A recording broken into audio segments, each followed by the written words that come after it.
نماز پڑھی ہے پہلے صف میں، تو میں اس لیے نماز پڑھتا تھا پہلے صف میں کہ لوگ مجھے دیکھے کہ میں پہلے صف میں کھڑا ہوں۔ میری نماز یہ اللہ کے لیے نہیں تھی، میرا پہلے آنا اللہ کے لیے نہیں تھا، میرا پہلے صف میں امام کے پیچھے کھڑا ہونا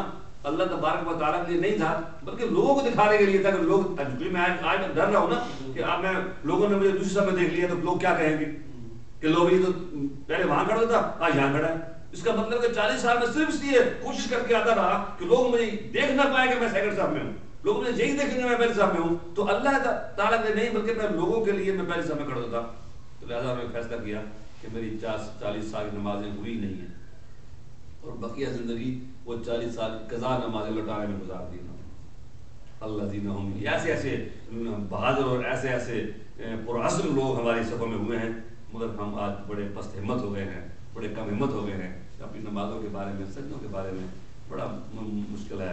دعا کریں کہ اللہ تعالیٰ مجھے اور آپ کو صحیح صحیح نمازیں پڑھنے کا توفیق عطا فرمائے۔ الذین هم یراؤون ویمنعون الماعون،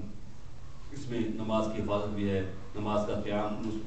کام بھی ہے، نماز پہ ہمیشگی بھی ہے، نماز میں خشوع پیدا کرنا بھی ہے، نماز میں خضوع پیدا کرنا بھی ہے، اور نماز کو خالص اللہ کے لیے پڑھنا بھی ہے۔ اور اس میں میں آپ سے، بھائی ہیں، بزرگ ہیں میرے، میں آپ سے عرض کروں، کبھی کبھی مسجدوں میں دیکھتا ہوں، جمعہ کی نمازوں میں بھی دیکھتا ہوں کہ جو انٹ شنٹ لباس پہنا ہوا آگے کھڑے اللہ اکبر کھڑے جاتے ہیں۔ ارے بھائی کسی دعوت میں جانا ہو 100 بار اپنا چہرہ چیزیں میں دیکھتے ہیں کیسا لگ رہا ہوں، یہ سوٹ میں نے کب پہنا تھا، یہ سوٹ میں نے کب پہنا تھا۔ کسی بڑے سے ملے، کسی کانگریس مین سے، کسی سینیٹر سے ملنا ہو، کسی بڑے آدمی سے ملنا ہو تو خوب بن ٹھن کے جاتے ہیں۔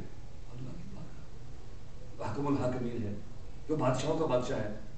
اس کے پاس آتے کوئی جھجک ہی نہیں، جو پہنا ہوا ہے بس آ گئے، کھڑے ہوئے آ کے۔ تو بزرگ جو تھے ہمارے، وہ اور کہیں اہتمام کریں نہ کریں مگر نماز کے لیے بہت اہتمام کرتے تھے۔ جب رب کی بارگاہ میں جانا ہے تو ایک بزرگ کا ہم نے پڑھا کہ وہ نماز ادا کر لگتے تو رنگ پیلا پڑ جاتا، بالکل پیلا پڑ جاتا رنگ۔ لوگ پوچھتے کہ شاید یہ کیا معاملہ ہے کہ نماز پڑھتے آپ بالکل کب کبھی تاری جاتی ہے اور آپ پیلے پڑ جاتے ہیں۔ آپ کہا تمہیں پتہ نہیں ہے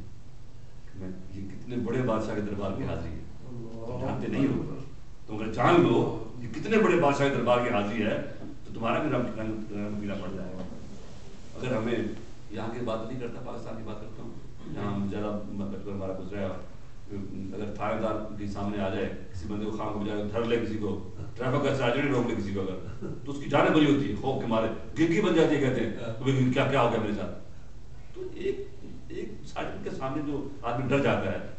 اس کا مطلب اس کو یقین نہیں ہے کہ وہ شارع سے نزدیک ہے، اس کا مطلب ہے کہ اس کے ابھی وجدان میں یہ بات اتری نہیں ہے، اس کا مالک اسے دیکھ رہا ہے، اس کے سامنے کھڑا ہے۔ اگر یہ بات ہو جائے تو پھر ریا، پھر صلاۃ ختم ہو جائے، پھر دکھاوا ختم ہو جائے، پھر یہ غفلت ختم ہو جائے، پھر بندہ صحیح معنوں میں نمازی بن جائے، جیسا نمازی ہونا چاہیے، جیسی نماز ادا ہونی چاہیے، پھر ویسی نماز۔ دعا کرو اللہ تعالیٰ ہمیں ایسی نماز نصیب کر دے جس کو وہ پسند کرتا ہے، اس کی بارگاہ میں قبول ہو جائے۔ پھر والذین هم یراؤون ویمنعون الماعون، اور وہ مانگے کی عاریتاً چھوٹی چھوٹی چیزیں بھی وہ نہیں دیتا ہے۔ تو یہ بھی ایک معاشرے کی بڑی، سمجھیے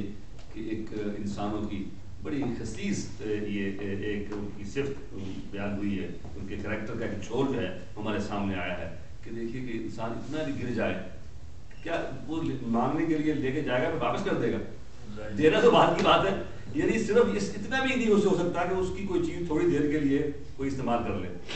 تو یہ میرے دوستوں میں، بزرگوں میں اپنی اس بات کو یہاں سمیٹتا ہوں۔ سورہ الماعون پہ آج ہم نے بات کی کہ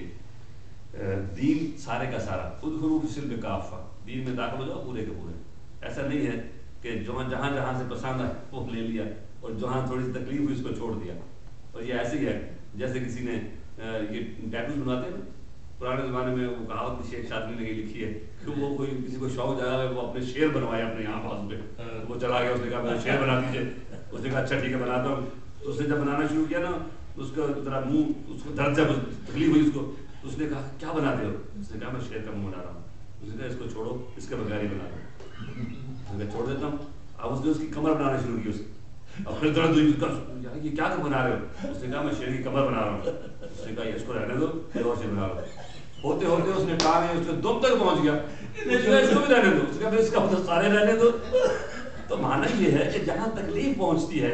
وہاں انسان اپنے دین کو ہاتھ سے چھوڑ دیتا ہے۔ جہاں جب اپنے اوپر بات آتی ہے انسان سوچتا ہے بس چھوڑ دو اس بات میرے بزرگوں میرے ساتھ میرے دوستوں میں اپنی بات کو یہاں ختم کرتا ہوں. آئیے ہم کوشش کریں کہ ہماری سوچیں مسلمان ہو جائیں, ہمارے مزاج مسلمان ہو جائیں, ہماری طبیعتیں مسلمان ہو جائیں, ہمارے اندر پازیٹیوٹی آ جائے, ہم مثبت خیر الناس میں ینفع الناس, ہم ایسے انسان بن جائیں جس سے دوسرے انسانوں کو فائدہ پہنچے, ہماری زبان سے کسی کا دل نہ دکھے, ہمارے ہاتھ سے کسی کو تکلیف نہ پہنچے, بندہ مومن ایسا بندہ مومن بن جائے کہ جو معاشرے میں جب گزرے تو لوگ دیکھ کے کہیں کہ ہاں یہ محمد یا نبی صلی اللہ علیہ وسلم غلام جا رہا ہے یا آ رہا ہے. اللہم صلی علی سیدنا